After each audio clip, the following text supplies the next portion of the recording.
श्री स्वामी प्रकट दिनाचे एक रहस्य आपण जाणून घेणार आहोत। उधळा गुलाल वाजवारे नगारे, त्रिलोक्याचे स्वामी आज धर्तीवर आले।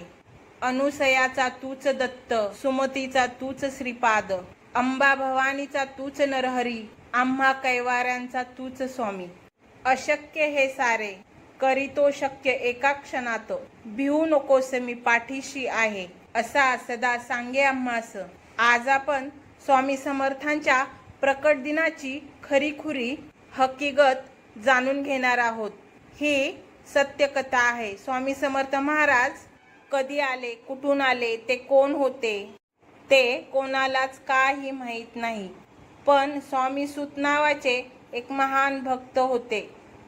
त्यांना समर्थ आपला मुलगा मानायचे आणि त्यांच्याच अनुभवावरून आपल्याला समजेल की स्वामी समर्थ कसे प्रगट झाले, तेच आपण ह्या व्हिडिओद्वारे पाहणार आहोत। हा व्हिडिओ अजिबात स्किप करू नका, पूर्णरित्या पहा। ऐकल्याने पुण्य प्राप्त होईल, स्वामींचे नाव घेतल्याने पुण्य प्राप्त होईल। असे स्वामी समर्थ आहेत की ज्यांनी अखंड सृष्टी निर्माण केली। ब्रह्मा विष्णू महेश तेच गुरुदत्तांचे अवतार आहेत। शेकडो वर्षापूर्वी पंजाबमध्ये हस्तिनापूर पासून फक्त 12 कोस अंतरावरती म्हणजे 24 किलोमीटर अंतरावर जेलीखेडा नावाचं गाव होतं आणि त्या ठिकाणी विजयी शे नावाचा मुलगा राहत होता, आपल्या भाऊ आणि भाऊजाई बरोबर। आणि तो मुलगा कोणाच्यातही मिसळत नव्हता, अजिबात त्याला मित्र नव्हते आणि एकटाच तो खेळायचा। तेथूनच थोड्याशा अंतरावरती असलेल्या एका पडक्या जागेवरती एक वटवृक्ष होता आणि त्या वटवृक्षाला एक देवळी सुद्धा होती। त्या देवळीमध्ये छोटीशी एक गणपतीची मूर्ती होती। विजयी शे त्या ठिकाणी एकटा जायचा, खिसा भरून गोट्या घेऊन जायचा आणि गणपती बाप्पांबरोबर खेळायचा। आणि तो मुलगा गणपतीला आपला मित्र मानायचा आणि तो डाव आपल्या स्वतःवर घ्यायचा खेळाचा। अशी अफाट श्रद्धा विजयांची गणपती बाप्पावर। दिवसामागून दिवस जात होते। आहो, परमात्म्याला आपला आविष्कार दाखवण्याची गरज भासू लागली आणि परमात्म्याने विजयशाचे कारण बनून आविष्कार दाखवला। आणि तो दिवस होता चैत्र शुद्ध द्वितीयेचा। तो विजयशा दररोजच्या प्रमाणे त्या ठिकाणी खेळायला गेला। आहो, त्याच्या मनात आले आपण दररोज तर एकटेच खेळतोय, म्हणून त्यांनी सर्व गोट्या त्या मूर्तीजवळ ठेवल्या।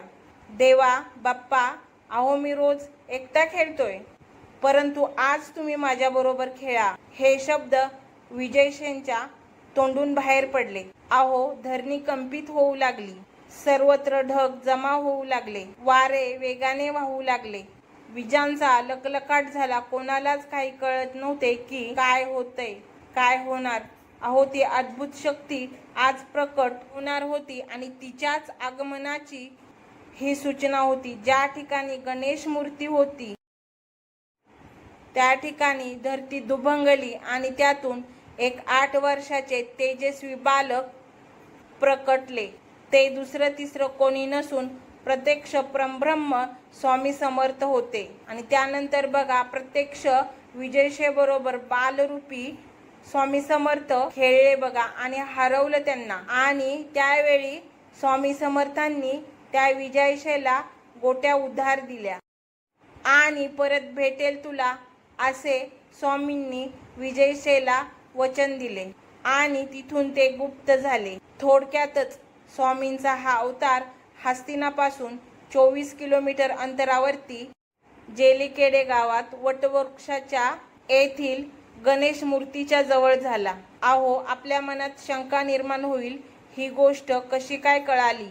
ह्या गोष्टीचा उलगडा असा झाला की कोकणातील हरिभाऊ म्हणजे स्वामी सूत हे अक्कलकोटला आपल्या इच्छा प्राप्तीसाठी आले आणि काही दिवस त्या ठिकाणी वास्तव्याला होते। एक दिवस स्वामींनी त्यांना जवळ बोलवले, मांडीवर घेतले आणि त्यांना सांगितलं, आजपासून तू माझा सूत झालाय, म्हणजे माझा मुलगा झालाय बघा। तू सर्व सोड आणि तळ्याकाठी माझा ध्वज उभा कर। हे ऐकून हरिभाऊ रडू लागले, रडू कोसळलं। अरे तू रडतोस काय? स्वामी म्हणाले, माझे पोट बघ ना केवढे आहे, हात फिरव या पोटावरून। असे हरिभाऊंना स्वामी म्हणाले.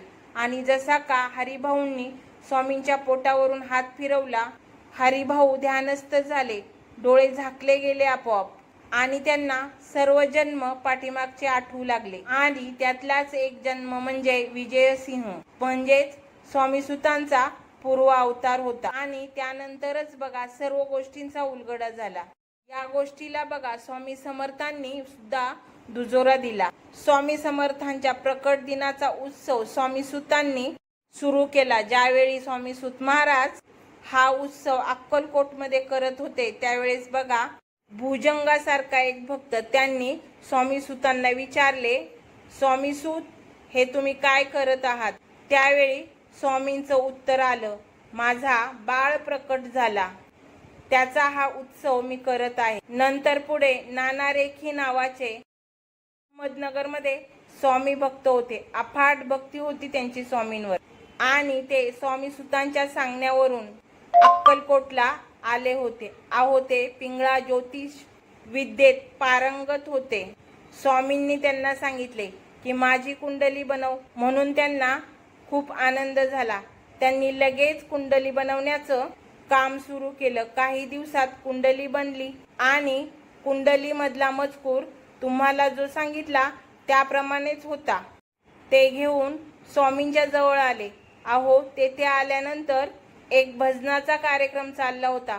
स्वामी सुतांनी आपल्या भक्तांना सांगितले की कुंडली माळ्यावर टाका तोपर्यंत. आणि ज्यावेळी कार्यक्रम संपला त्यावेळी स्वामी सुतांनी सांगितलं कुंडली आणायला माळ्यावरून. बघा अहो त्यावेळी काय चमत्कार घडला, काय पाहिलं. त्या कुंडलीवरती हळद, कुंकू, फुले, तुळस 33 कोटी देवांनी ह्या कुंडलीची पूजा केलेली होती. अजूनही ही कुंडली स्वामीच्या अहमदनगरच्या मठामध्ये आहे. असे त्रैलोक्याचे स्वामी प्रकट झाले धरतीवरती भक्तांचा उद्धार करण्यासाठी, भक्तांची दुःख नष्ट करण्यासाठी हा अवतार तयार झाला. अजूनही सांगायचं म्हटलं तर स्वामी समर्थ का म्हटलं जातं? समर्थ म्हणजे या सृष्टीमध्ये ज्याची निर्माण करण्याची ताकद आहे त्यांना समर्थ म्हटलं जातं. होत्याचं नव्हतं आणि नव्हत्याचं होतं करण्याची ताकद समर्थांच्या मध्ये आहे.